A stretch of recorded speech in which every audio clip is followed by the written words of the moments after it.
শতরূপে সারদা স্বয়ংবাদিনী পর্ব ১। আধ্যাত্মিক ক্ষেত্রে নেত্রীরূপে এবং মহিময়ী মাতৃমূর্তিতে বিশ্বের অধ্যাত্ম সাধনার ইতিবৃত্তে শ্রীরামকৃষ্ণ লীলাসঙ্গিনী সারদা দেবী অদ্বিতীয়া। সাধারণ লজ্জাশীলা পল্লী রমণীর মতো গৃহকোণে অতিবাহিত সারদা দেবীর জীবন এক অভূতপূর্ব রহস্যে আবৃত, সাধারণের অনধিক গম্য। সারদা দেবী কোনো মতবাদ প্রচার করেননি। তার শুচিশুদ্ধ তপস্যা সুন্দর জীবনই তার বাণী।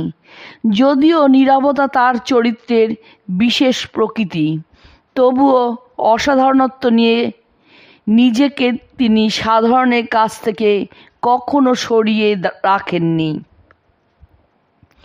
নিজের স্বরূপ বা মহিমাকে সবসময় প্রচ্ছন্ন রাখতেই প্রয়াস পেয়েছেন।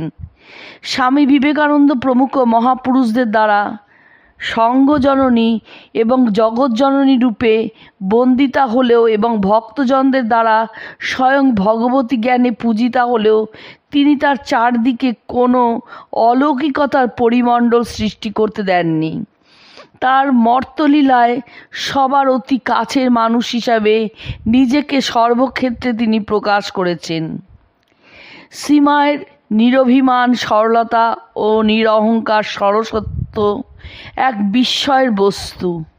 যখন শত শত ভক্ত তার কৃপালাপের জন্য ব্যাকুল, তখনও তিনি ছায়া ঘেরা পল্লীর শ্যামল অঞ্চলে দীনতম বেশে সকলের সঙ্গে নিজেকে মিশিয়ে রেখেছেন।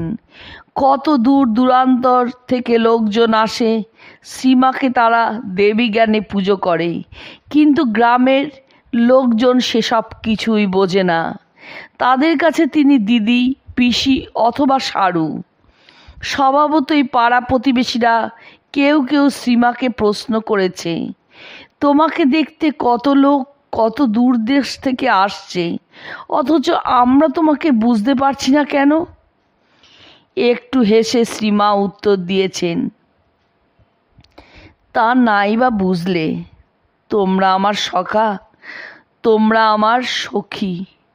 গ্রামে চৌকিদার অম্বিকা বাগদি একদিন তাকে বলে, লোকে আপনাকে দেবী ভগবতী কত কি বলে, আমরা তো কিছুই বুঝতে পারি না।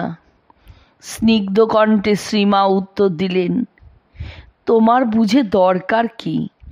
তুমি আমার অম্বিকা দাদা, আমি তোমার সারদা বোন। একদিন এক ভক্ত সন্তান মাকে বললেন, কালে তোমার জন্য লোকে কত সাধন করবে। শ্রীমা হেসে উত্তর দিলেন, বলো কি? সকলে বলবে আমার মায়ের এমনই বাত ছিল, এমনি খুঁড়িয়ে খুঁড়িয়ে হাঁটত। শ্রীমার মাতা ঠাকুরনী শ্যামাসুন্দরী দেবী যখন তার শেষ বয়সে তাকে বলেছিলেন, মা গো, তুই যে আমার কে মা, আমি কি তোকে চিনতে পারছি না মা? বিরক্তি সহকারে শ্রীমা বলেছেন, কে আবার, কে আবার? আমার কি 4টে হাত হয়েছে? তাহলে তোমার কাছে আসবো কেন? নলিনী দিদি, শ্রীমার ভাইজি, তাকে জিজ্ঞাসা করেন, লোকে তাকে যে অন্তর্যামী বলে, সে কথা ঠিক কি না? মৃদু হেসে মা উত্তর দিলেন, ওরা বলে ভক্তিতে। আমি কি মা? ঠাকুরই সব। তোমরা ঠাকুরের কাছে এই বলো, আমার আমিত্ব যেন না আসে। দৈবী স্বরূপ গোপনের এত সযত্ন প্রয়াস সত্ত্বেও শ্রীমা কিন্তু কখনো কখনো অসতর্ক মুহূর্তে তার ঐশী চরিত্র সম্পর্কে আভাস দিয়েছেন, এমনকি সুস্পষ্টভাবে ঘোষণা করেছেন। মুহূর্তের জন্য হলে উদ্ভাসিত হয়ে উঠেছেন আপন মহিমায়। দেবীত্বই সারদা দেবীর প্রকৃত স্বরূপ। অমর্ত্যলোকে দেবী মানবী রূপে ধরাধামে অবতীর্ণা, তাই তার আবির্ভাবও সম্পূর্ণ দৈব মহিমা বর্জিত থাকেনি।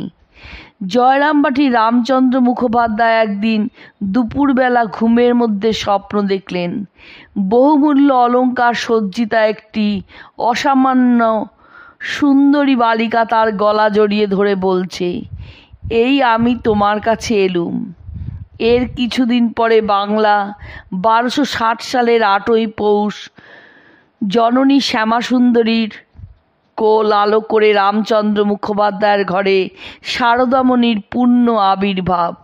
শ্রীরামকৃষ্ণের আবির্ভাবের আগেও তার পিতামাতার নানা রকম দৈব অনুভূতি হয়। অনেক পরে শ্রীমা স্বয়ং তার জন্মকথা ভক্তদের কাছে বলেছেন। আমার জন্ম তো ওই রকমের, শ্রীরামকৃষ্ণের মতো। শ্রীমায়ের মা শিহরে গিয়েছিলেন ঠাকুর দেখতে। ফেরার পথে এক গাছের নিচে তার এক অদ্ভুত অনুভূতি হয়। শ্রীমায়ের নিজের ভাষায় মা বোধ করলেন একটা বায়ু যেন তার উদর মধ্যে ঢোকায়। উদর ভয়ানক ভারী হয়ে উঠল। তখন মা দেখেন যে লাল চেলি পরা একটি 5-6 বছরের অতি সুন্দরী মেয়ে গাছ থেকে নেমে তার কাছে এসে কোমল বাহু দুটি দিয়ে পিঠের দিক থেকে তার গলা জড়িয়ে ধরে বলল, আমি তোমার ঘরে এলাম মা।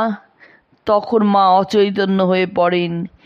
সকলে গিয়ে তাকে ধরাধরি করে নিয়ে এলো। তা থেকেই আমার জন্ম। দেবী এসেছেন দরিদ্রের ঘরে। শ্যামাসুন্দরী কন্যাকে নিয়ে সারাক্ষণ গৃহে থাকতে পারেন না। জমিতে তুলোর চাষ হয়, মাঠে যেতে হয় তুলো তুলতে। শিশু কন্যাকে সঙ্গে নিয়ে যান। যখন তুলো তোলেন শিশুকে শুয়ে রাখেন ক্ষেতের মধ্যে। মা খেতে কাজ করেন, শিশু খেলে আপন মনে। শিশু সারদা যখন বালিকা হলেন, মাকে সাহায্য করতে শিখলেন। তখনকার কথা পড়ে শ্রীমা জয়রামবাটিতে ভক্তদের কাছে বলেছেন, ছেলেবেলা দেখতুম আমারই মতো মেয়ে সর্বদা আমার সঙ্গে সঙ্গে থেকে আমার সকল কাজের সহায়তা করত, আমার সঙ্গে আমোদ আহ্লাদ করত। কিন্তু অন্য লোক এলেই আর তাকে দেখতে পেতুম না। 10-11 বছর পর্যন্ত এরকম হয়েছিল। বালিকা সারদা যখন জলে নেমে দল ঘাস কাটতেন, দেখতেন সঙ্গিনী মেয়েটিও তার সঙ্গে ঘাস কাটছে। ঘাস কাটা হলে আঁটি বেঁধে যখন পাড়ে রেখে আসতেন, দেখতেন ওই মেয়েটি এক আঁটি ঘাস ইতিমধ্যেই কেটে রেখে দিয়েছে। একবার জগদ্ধাত্রী পুজোর সময় হলদে পুকুরের রামহৃদয় ঘোষাল দেবী জগদ্ধাত্রীর ধ্যানরতা বালিকা সারদাকে দেখে হতবাক হয়ে দাঁড়িয়ে দেখতে লাগলেন। কিন্তু বারবার দেখেও বুঝে উঠতে পারেননি কে জগদ্ধাত্রী, ওই মৃন্ময়ী মূর্তি নাকি এই চিন্ময়ী বালিকা। অবতার শক্তি সারদা দেবীর বাল্যলীলা প্রসঙ্গে স্বামী গম্ভীরানন্দ বলেছেন, দেবত্ব মানবত্বের অত্যাশ্চর্য মিশ্রণে মায়ের বাল্যলীলা বড়ই চমকপ্রদ। সে সময় ঊর্ধ্বলোক হইতে ইহধামে সদ্য সমাগতা মা দেব মানবত্বের সন্ধিস্থলে অবস্থানপূর্বক এই মর্তলীলায় কোন ভাবের উপর অধিকতর গুরুত্ব আরোপ করিবেন তাহা যেন সহসা স্থির করিতে পারিতেছিলেন না।